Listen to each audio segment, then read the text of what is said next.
Go.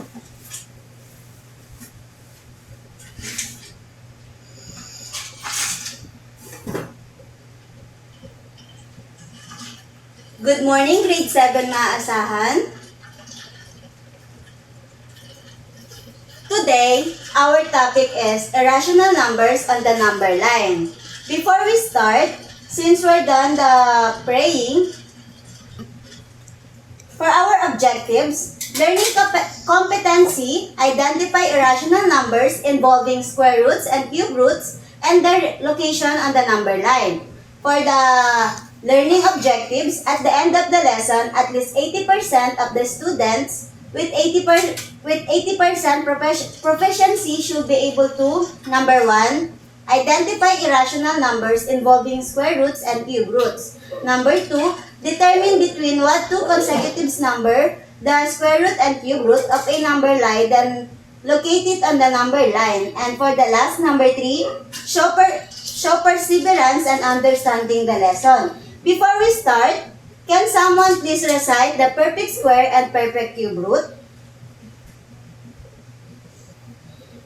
Since your classmate is done to reciting the perfect square and perfect cube root, let's proceed to our recall or engage. Verify if the math sentence is true or false. Check the correct column. So, for the statement number 1, square root 121 equals 11. Is it true or false? True. For the statement number 2, 13 squared equals square root of 1099. Is it true or false? False. For the statement number 3, 25 equals square root of 625. Is it true or false? True. And for the last statement, square root 256 equals 26. Is it true or false? False. And since we're done to our engagement or engage, let's go to our explore. We have the story with Mr. X and Dr. Y. Mr. X saw Dr. Y at the park waiting for him. Dr. Y said, "At last, you've arrived. Haha, I'll give you a challenge. I'll surrender only if you can answer all my questions correctly." Mr. X said, "No worries, I'll answer all your questions correctly. Just a heads up, you can admit defeat anytime." So, for the Dr. Y evaluate, for the number 1, square root of 144, what is the answer? The answer of Mr. X is 12. And for the question number 2, square root of 81 over 121, the answer of Mr. X, 9 over 11. And for the number 3, cube root of 343, the answer of Mr. X is 7. And for the last question of Dr. Y to Mr. X is square root of 130. And the answer of Mr. X is, that's impossible. There's no number that gives 130 when you multiply it by itself. Tama naman, di ba? Walang kahit na anong number na kapag minultiply mo sa sarili ay sagot 130. So, Dr. Y said, but you can still figure out the square root of any number even if it's not a perfect square. Then, Mr. X asked, what are you talking about? How? Tinatanong niya kung paano nangyari yon, na may number na kapag minultiply mo or may perfect square na binigay, it's perfect root na hindi siya perfect square. Dr. Y said, a number without a perfect root is an irrational number. Mr. X said, really? That's interesting. I'd love to hear more. You might not get the exact root or a whole number, but you can still estimate it. Oh. Dr. Y said, you might not get the exact root of a whole number, but you can still estimate it. Mr. X said, estimate it, how am I supposed to do that? Paano daw mangyayari or paano daw makukuha yon?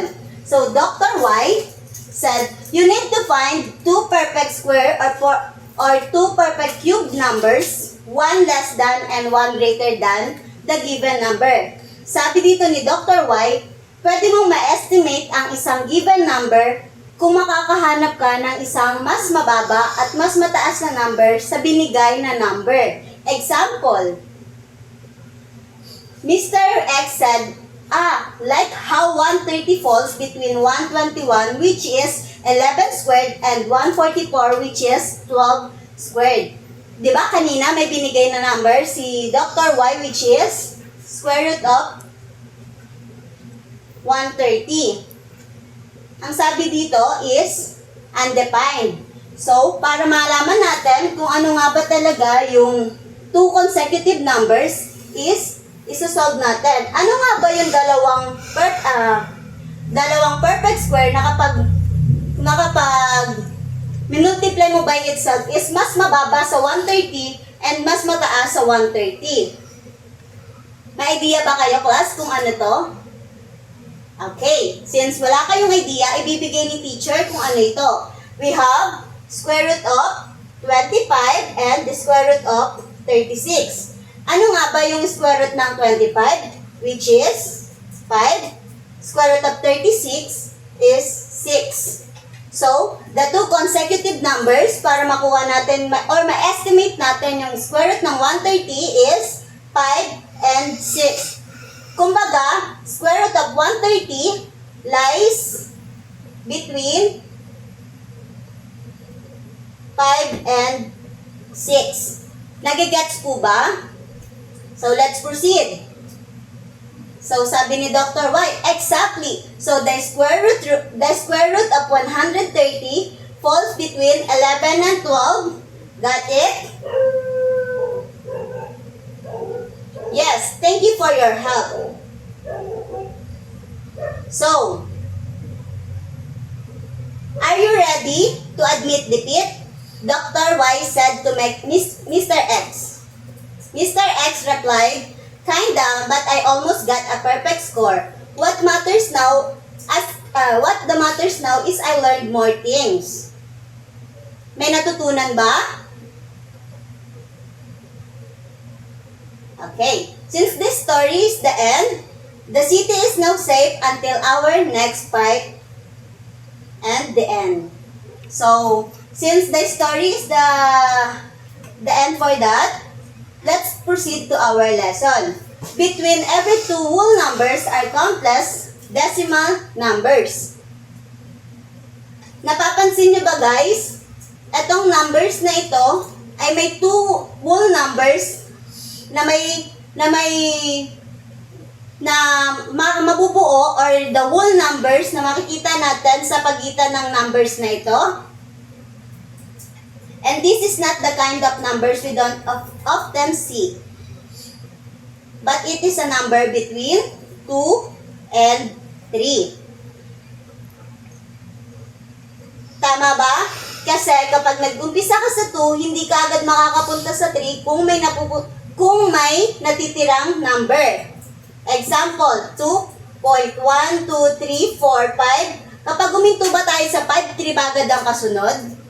Hindi. Kasi bago tayo makapunta sa 3, kailangan 9 ang huling kasunod nito bago tayo mapunta sa whole next number.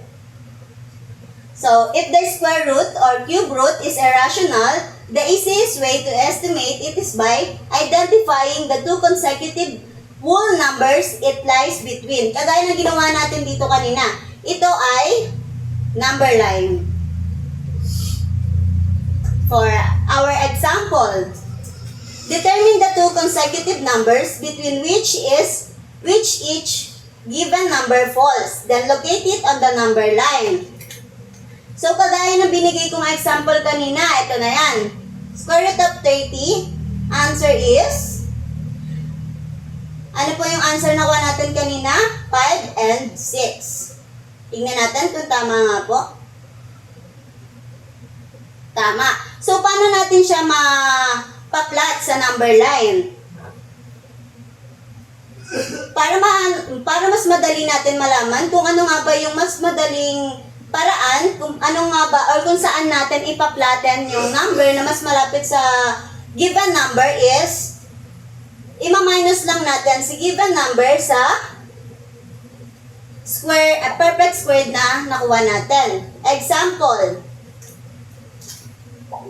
30 minus 25 equals 5. So, 36 minus 30 equals 6. Saan mas malapit si 30? Sa 5 o sa 6? Sa 5. Tama. So, ipaplatan natin si square root of 30 sa 5. Pero napapansin nyo ba, hindi natin siya plinaten sa mismong 5 kasi isa lang naman yung pagitan nila, which is 1.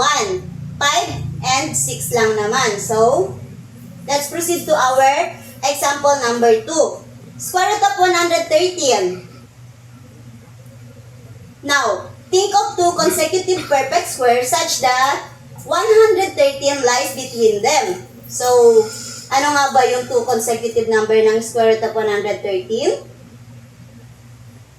May idea ba kayo? Tama. Square root of 100 and 121. So, the square root of 100 is 10 less than 113. And another one is square root of 121. And the square root of 121 is 11 larger than square root of 113. So, square root of 113 lies between 10 and 11. So, pag plinaten natin siya, mas malapit siya sa 11 since square root of 113 minus, ano po yung nakuha natin sagot kanina? 110. Ano ba yung nakuha natin sagot kanina? 113 minus 100 equals 13. And 113 minus, 121 minus 113 is 8. So, saan siya mas malapit? Tama, sa 11. Nagigets na ba, guys? For number 3, who wants to try the answer, who wants to try the number 3? Square root of 456. Think of two consecutive perfect squares such that 526 lies between them. Answer is square root of 441 and square root of 484. So the square root of 441 is 21 and the square root of 484 is 22.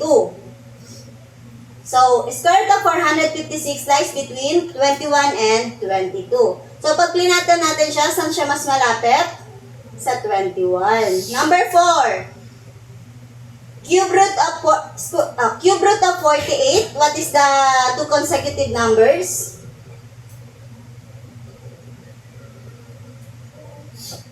Cube root of 27 and cube root of 64. Cube root of 27 is 3 and the cube root of 64 is 4. So, cube root of 48 lies between 3 and 4. So, pag plinatan natin siya, mas malapit siya sa 4. So, for the number 5, cube root of 121.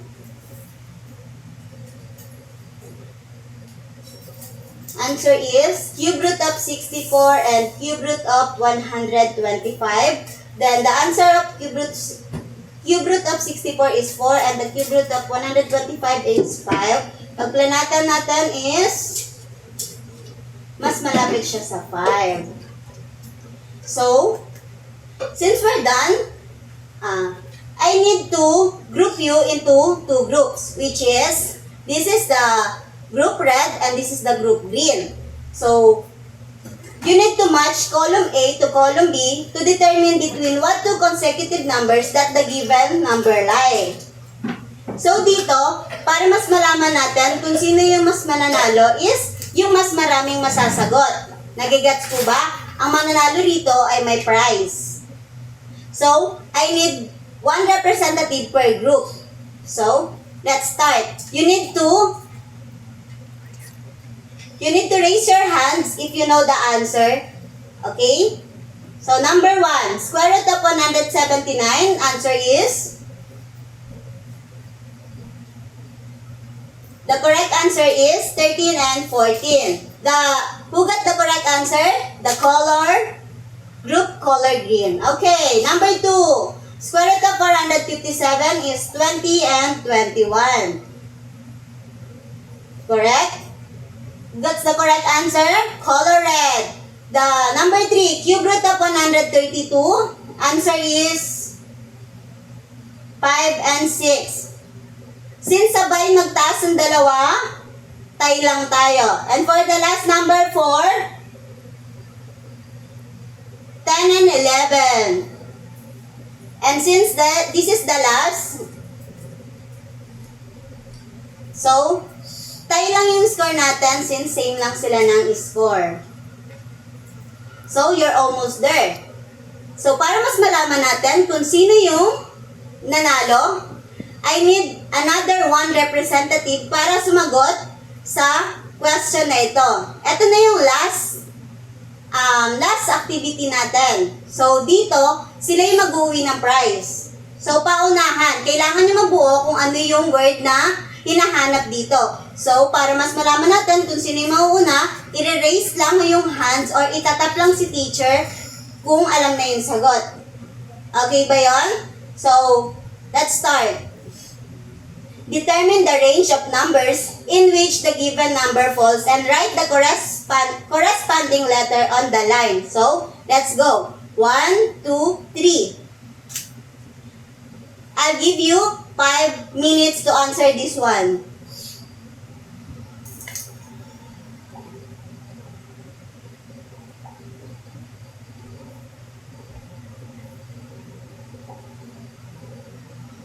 Okay, since the group red tapped me, they know the answer. So, the answer of the group red is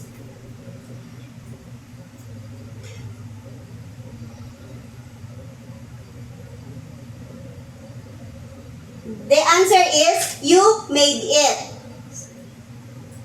So, what we have the word is you made it. So, the group red got the correct answer. So, this is the takeaway. Since we have still time, you have the takeaway or assignment. Okay? Answer the question lang. This is 1, 2 question lang yon. So, for our evaluation, for the end of our topic or our lesson, we have to choose the letter of the correct answer. So, who wants to try the number 1? Which of the following refers to a number whose decimal representation is neither terminating nor repeating? These numbers cannot be expressed as a quotient of A numbers. Irrational. Okay? For the number 2, which of the following numbers is irrational? Okay? For the number 3, which of the following square roots lies between 2 and 3? And for the number 4, between what two consecutive numbers does the square root of 18 lie? Okay, for number 5, find the number whose square root lies between 5 and 6. And for the last, which of the following best represents the estimated location of square root of 286 on the number line?